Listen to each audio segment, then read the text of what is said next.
मनीष सिसोदिया की जमानत याचिका अंततः सुप्रीम कोर्ट ने खारिज कर दी। हमेशा की तरह सुप्रीम कोर्ट के इस फैसले का राजनीतिक विश्लेषण अरविंद केजरीवाल और उनकी पार्टी के नेता अपने शब्दों में करेंगे, पर जो महत्वपूर्ण बात है वह यह है कि सिसोदिया की जमानत याचिका को खारिज करते हुए सुप्रीम कोर्ट ने क्या टिप्पणियां की।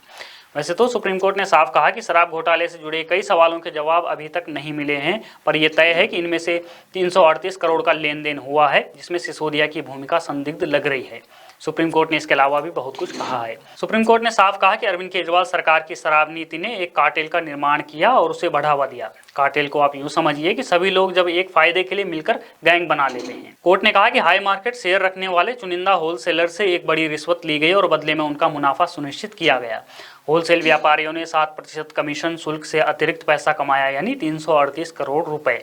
कोर्ट ने इसे अपराध मानते हुए कहा कि होलसेलर ने इतना पैसा सिर्फ 10 महीने में कमाया और इस पर कोई विवाद नहीं है। यानी साफ है कि नई शराब नीति सिर्फ इसलिए बनाई गई ताकि कुछ चुनिंदा लोगों को फायदा पहुंचाया जाए।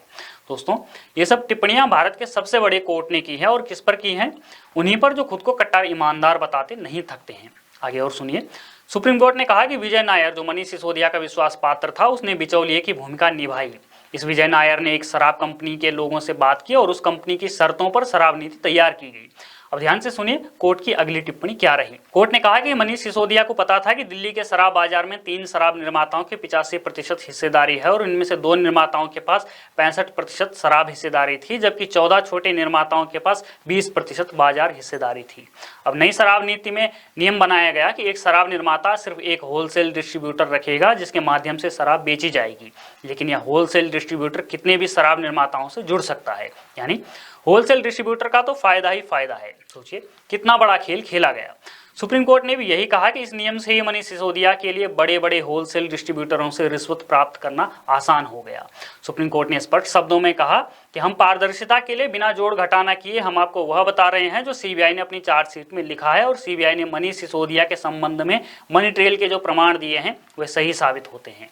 दोस्तों, पिछली कुछ सुनवाई के दौरान सुप्रीम कोर्ट की टिप्पणियों को आगे रखते हुए केजरीवाल और उनकी पार्टी के लोगों ने कहना आरंभ कर दिया था कि सुप्रीम कोर्ट में न्यायाधीशों द्वारा किए गए सवालों और टिप्पणियों से यह सिद्ध होता है कि कोई घोटाला नहीं हुआ है और केंद्र सरकार ईडी और सीबीआई का अनुचित इस्तेमाल कर रही है ताकि देश की सबसे ईमानदार सरकार को काम करने से रोका जा सके।